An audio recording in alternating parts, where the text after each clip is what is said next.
Okay, so now we're ready for run-up before our takeoff. Now, run-up procedures are going to vary from airplane to airplane. You always want to go off the manufacturer's approved checklist or procedure in the aircraft flight manual or pilot's operating handbook. Even though certain things won't apply on the sport cruiser as it would another airplane, and vice versa.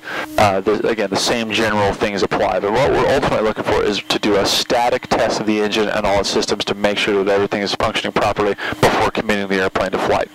So before doing any run-up, you want to put yourself in a position where you're not going to blast anyone because you're going to be running the engine at high speed. You could be kicking up dirt, debris, anything like that. You don't want to make sure there's no vehicles, people, hangars, anything like that behind you.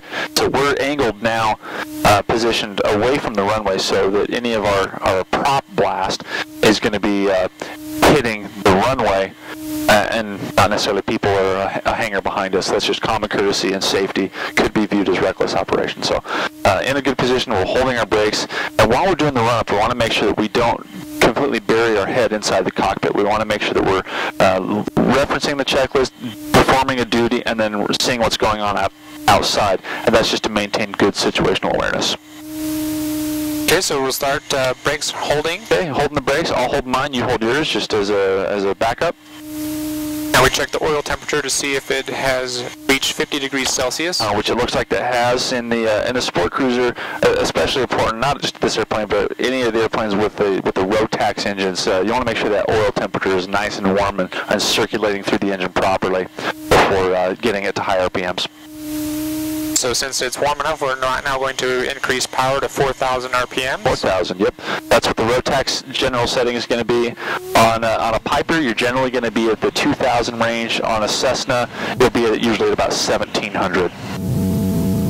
Propeller at a constant speed. So what we're doing there is making sure that it's in its high RPM, low pitch setting. On typical planes that have a conventional prop lever, that would be in the full forward or again low pitch, high RPM setting. It's the equivalent of having it in first gear for starting in a car going up a hill. Propeller full increase. Propeller to manual.